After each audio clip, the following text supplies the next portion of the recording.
నమస్తే, నా పేరు తరణి. ఎపిట్యూడే న్యూస్ కి స్వాగతం. ముందుగా ఈనాటి ముఖ్య అంశాలు. పంచదార్ల అక్రమ మైనింగ్ పై స్పందించిన AP deputy CM Pawan Kalyan సమగ్ర విచారణకు ఆదేశం. ఖమ్మ కార్పొరేషన్ చైర్మన్ బ్రహ్మం చౌదరిని పరామర్శించిన ఏపీ విద్యా ఐటీ శాఖ మంత్రి నారా లోకేష్. ప్రస్తుతం నిలకడగా బ్రహ్మం చౌదరి ఆరోగ్యం. కాశీబుగ్గ బైకు ప్రమాదం కేసులో మరో ముందడుగు. వైసీపీ నేత మాజీ మంత్రి సీదిరి అప్పలరాజును అరెస్టు చేసిన పలాస పోలీసులు. కొమ్మాది వైఎస్ఆర్ కాలనీలో అంగరంగ వైభవంగా శ్రీ వారాహి అమ్మవారి హోమం. అధిక సంఖ్యలో హాజరై పూజాధికారులు నిర్వహించిన భక్తులు. జీవీఎంసీకి వార్నింగ్ ఇచ్చిన మాడుగుల ఎమ్మెల్యే. రైతుల సొమ్ము చెల్లించకపోతే నీరు నిలిపేస్తామన్న బండారు సత్యనారాయణమూర్తి. ఇక వివరాలు చూస్తే, పంచదార్లలో జరుగుతున్న అక్రమ మైనింగ్ పై ఉప ముఖ్యమంత్రి పవన్ కళ్యాణ్ తీవ్రంగా స్పందించారు. ఉన్నత స్థాయి అధికారులతో మాట్లాడిన ఆయన అక్కడ పరిస్థితులపై అడిగి తెలుసుకున్నారు. అక్కడ జరుగుతున్న అక్రమ మైనింగ్ పై వెంటనే విచారణకు ఆదేశించారు. రెవెన్యూ భూముల్లో పర్యావరణ ఉల్లంఘనలపై విచారణ చేయాలని పవన్ కళ్యాణ్ ఆదేశించారు. మైనింగ్ కంపెనీకి ఇచ్చిన అనుమతులను తక్షణం రద్దు చేయాలన్నారు. ఇక్కడి సహజమైన జలాధారాలతో పాటు ఉమా ధర్మలింగేశ్వర ఆలయ సంరక్షణకు చర్యలు తీసుకోవాలన్నారు. పర్యావరణ నిబంధనలకు విరుద్ధంగా తవ్వకాలు జరిపిన సంస్థపై జరిమానా విధించాలని కోరారు. రెవెన్యూ మైనింగ్ శాఖలు వెంటనే ఆ ప్రాంతాన్ని నో మైనింగ్ జోన్ గా ప్రకటించాలని పవన్ కళ్యాణ్ తెలిపారు. ఆంధ్రప్రదేశ్ ఖమ్మ కార్పొరేషన్ చైర్మన్ నాదెండ్ల బ్రహ్మం చౌదరి బ్రెయిన్ స్ట్రోక్ కు గురయ్యారు. బుధవారం రాత్రి ఆయనకు తీవ్రమైన తలనొప్పి రావడంతో తాడిపల్లి మణిపాల్ ఆసుపత్రికి తరలించారు. వెంటనే వైద్యులు పరీక్షలు నిర్వహించి మెదడులోని ఒక ప్రధాన రక్తనాళంలో రక్తం గడ్డకట్టినట్లు గుర్తించారు. దీంతో ఆయనకు అత్యవసరంగా చికిత్స చేసి ఆ బ్లడ్ క్లాట్ విజయవంతంగా తొలగించారు. ప్రస్తుతం బ్రహ్మం చౌదరి ఆరోగ్య పరిస్థితి నిలకడగా ఉంది. ఈ విషయం తెలుసుకున్న విద్యా ఐటీ శాఖల మంత్రి నారా లోకేష్ హాస్పిటల్లో చికిత్స పొందుతున్న బ్రహ్మం చౌదరిని పరామర్శించారు. ఈ సందర్భంగా బ్రహ్మం చౌదరి మాట్లాడుతూ ప్రస్తుతం అంతా బాగానే ఉందని తెలిపారు. మణిపాల్ వైద్యులతో మంత్రి లోకేష్ మాట్లాడగా బ్రహ్మం చౌదరి పూర్తిగా కోలుకున్నారని, త్వరలో డిశ్చార్జ్ చేస్తామని వైద్యులు తెలిపారు. అనంతరం బ్రహ్మం చౌదరి సతీమణితో మాట్లాడిన మంత్రి లోకేష్ ఆమెకు ధైర్యం చెప్పారు. శ్రీకాకుళం జిల్లా కాశీబుగ్గలో జరిగిన ఓ రోడ్డు ప్రమాదం కేసులో వైకాపా నేత మాజీ మంత్రి సీదిరి అప్పలరాజును పోలీసులు అరెస్టు చేశారు. ద్విచక్ర వాహనంతో ఢీకొట్టి ఒక వ్యక్తి మరణానికి కారణమైన కేసు నుంచి తన కుమారుని తప్పించేందుకు కుట్ర పన్నారన్న ప్రధాన ఆరోపణతో ఈ అరెస్టు జరిగింది. సీదిరి అప్పలరాజును పోలీసులు అరెస్టు చేసి అక్కడి నుంచి తరలించే ప్రయత్నం చేయడంతో వైకాపా అనుచరులు, నాయకుడు, బంధువులు పెద్ద ఎత్తున అక్కడికి చేరి అడ్డుకునే ప్రయత్నం చేయడంతో కాసేపు ఉద్రిక్త పరిస్థితి నెలకొంది. దీంతో పోలీసులకు అప్పలరాజు అనుచరులకు మధ్య కొద్దిసేపు తోపులాట జరిగింది. సీదిరి అప్పలరాజు కుమారుడు ఇటీవల ద్విచక్ర వాహనంతో ఢీకొట్టడంతో ఒక వ్యక్తి మరణించాడు. తన కుమారుని కేసు నుంచి తప్పించి ఆ నేరం మరో వ్యక్తిపై మోపి అతన్ని నిందితుడిగా మార్చేందుకు మాజీ మంత్రి కుట్ర పన్నినట్లు పోలీసులు నిర్ధారించారు. ఈ కేసులో సీదిరి అప్పలరాజును ఏ3గా పోలీసులు చేర్చారు. విశాఖ నగరంలోని మధురవాడ ప్రాంతం కొమ్మాదిలోని స్థానిక వైఎస్ఆర్ కాలనీలో శ్రీ పార్వతీ పరమేశ్వర ఆలయ ప్రాంగణంలో శ్రీ వారాహి అమ్మవారి విశేష పూజా కార్యక్రమాలు అంగరంగ వైభవంగా నిర్వహించారు. భక్తుల సౌకర్యంతో ఏర్పాటు చేసిన ఈ ధార్మిక కార్యక్రమంలో భక్తులు విశేష సంఖ్యలో పాల్గొన్నారు. శాస్త్రోక్తంగా సాగిన ఈ పూజా మహోత్సవంలో భాగంగా ఆలయ అర్చకులు అనేక రకాల ఆధ్యాత్మిక కర్తృవులను శాస్త్రోక్తంగా నిర్వహించారు. విఘ్నేశ్వర పూజ పుణ్యవచనంతో కార్యక్రమాన్ని ప్రారంభించి మహావరాహ మండపారాధన, సర్వదేవతా మండపారాధన, నవగ్రహ మండపారాధనను భక్తి శ్రద్ధలతో పూర్తి చేశారు. అమ్మవారికి విశేష పంచామృత అభిషేకం నిర్వహించారు. అనంతరం మహిళలచే సామూహిక సహస్ర కుంకుమార్చన కార్యక్రమం కోలాహలంగా నిర్వహించారు. చివరిగా శ్రీ వారాహి అమ్మవారి విశేష హోమాన్ని వేద మంత్రోచ్చారణల నడుమ వైభవంగా పూర్తి చేశారు. వేద పండితుల ఆధ్వర్యంలో ఆలయ ప్రధాన అర్చకులు బ్రహ్మశ్రీ గరిమెల్ల శ్రీకాంత్ శర్మ దిశానిర్దేశంలో ఈ కార్యక్రమం జరిగింది.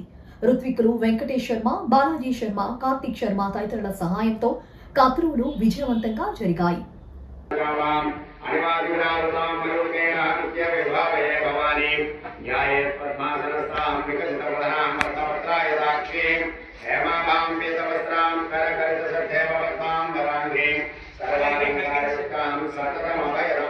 ఆలయంలో ఆషాఢ మాసం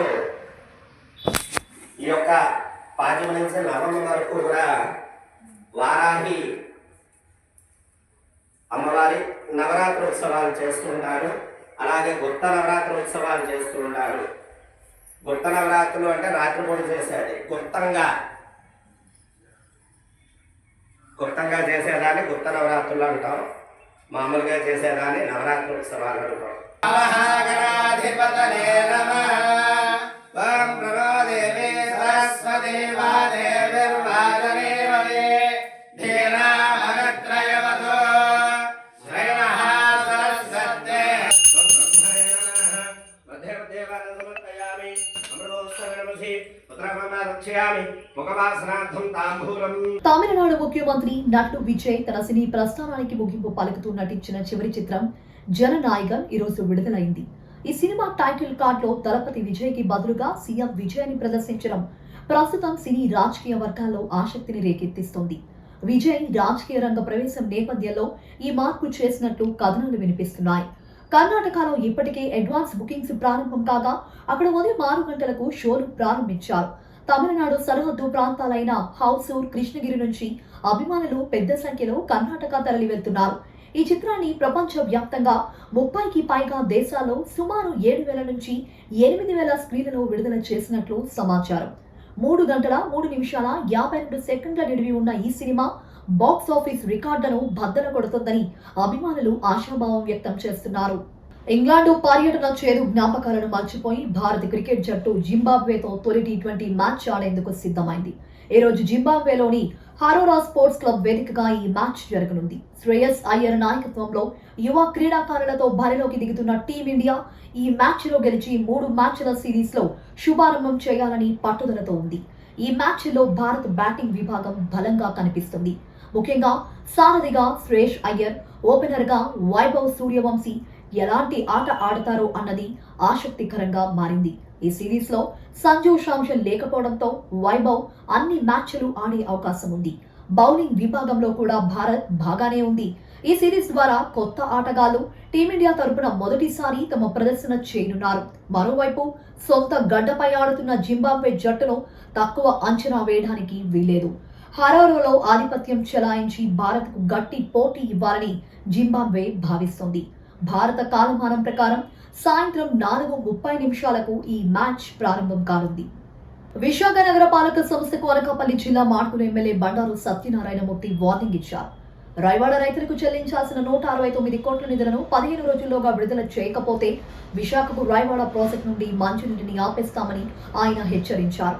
రాయవాడ రిజర్వాయర్ వద్ద రైతులతో కలిసి మీడియాతో మాట్లాడుతూ రైతులకు చెందాల్సిన నీటిని జీవీఎంసీ తీసుకుంటుందని, దానికి సంబంధించిన నిధులు చెల్లించకుండా అధికారులు తాత్సారం చేస్తున్నారని ఎమ్మెల్యే బండారు విమర్శించారు.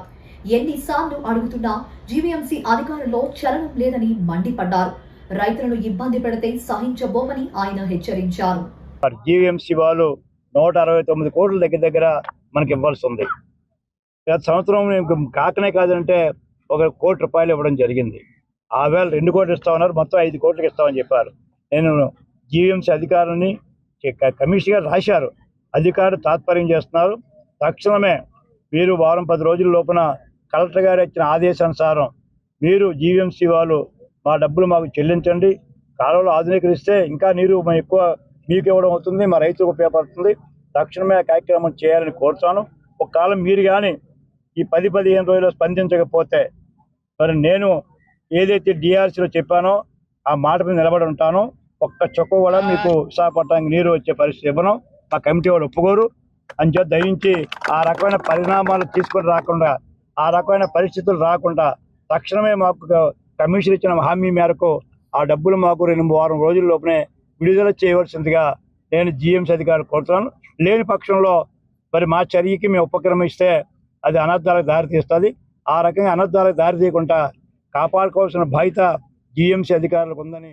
ప్రముఖ నటుడు ప్రకాష్ రాజ్ కు రెవెన్యూ అధికారుల భూ ఆక్రమణ నోటీసులు జారీ చేశారు. కేరళలోని ప్రముఖ పర్యాటక ప్రాంతమైన వాగమన్లోని వరట్టుమెడులో నటుడు ప్రకాష్ రాజ్ కు కొంత స్వంత భూమి ఉంది. అయితే ఆ భూమికి ఆనుకుని ఉన్న మరికొంత భూమి ప్రకాష్ ఆధీనంలో ఉండగా దానికి సరైన పట్టాలు లేవని వరట్టుమెడు తహసీల్దార్ తెలిపారు. ప్రకాష్ రాజ్ సమక్షంలో ఆ భూమిని సర్వే చేసి సరిహద్దులను గుర్తించేందుకు నోటీసులు జారీ చేశారు. అయితే ఇప్పటి వరకు ప్రకాష్ రాజ్ ఆ నోటీసులను తీసుకోలేదు. ఆయన మొబైల్ ఫోన్ స్విచ్ ఆఫ్ వస్తుందని అధికారులు తెలిపారు. దీనిపై త్వరలో చర్యలు చేపడతామని రెవెన్యూ అధికారులు వెల్లడించారు. మరోవైపు అదే ప్రాంతంలో ప్రైవేట్ వ్యక్తులు ఆక్రమించుకున్న 10 ఎకరాల భూమిని అధికారులు స్వాధీనం చేసుకున్నారు. ఈ భూమిలో అక్రమంగా నిర్మించిన హోమ్ స్టే భవనం, కెఫ్టీరియా, ఇనుప కంచెలు, రాతి రీటైనింగ్ గోడలను అధికారులు నేలమట్టం చేశారు. బులెటిన్ ముగించే ముందు హెడ్లైన్స్ మరోసారి. పంచదార్ల అక్రమ మైనింగ్ పై స్పందించిన AP deputy CM Pawan Kalyan సమగ్ర విచారణకు ఆదేశం. ఖమ్మ కార్పొరేషన్ చైర్మన్ బ్రహ్మం చౌదరిని పరామర్శించిన ఏపీ విద్యా ఐటీ శాఖ మంత్రి నారా లోకేష్. ప్రస్తుతం నిలకడగా బ్రహ్మం చౌదరి ఆరోగ్యం. కాశీబుగ్గ బైక్ ప్రమాదం కేసులో మరో ముందడుగు. వైసీపీ నేత మాజీ మంత్రి సీదిరి అప్పలరాజును అరెస్టు చేసిన పలాస పోలీసులు. కొమ్మాది వైఎస్ఆర్ కాలనీలో అంగరంగ వైభవంగా శ్రీ వారాహి అమ్మవారి హోమం. అధిక సంఖ్యలో హాజరై పూజాధికారులు నిర్వహించిన భక్తులు. జీవీఎంసీకి వార్నింగ్ ఇచ్చిన మాడుగుల ఎమ్మెల్యే. రైతుల సొమ్ము చెల్లించకపోతే నీరు నిలిపేస్తామన్న బండారు సత్యనారాయణమూర్తి. ఈ వార్తలు ఇంతటితో సమాప్తం. మరో బులెటిన్లో మళ్ళీ కలుద్దాం. అంతవరకు సెలవు. నమస్కారం.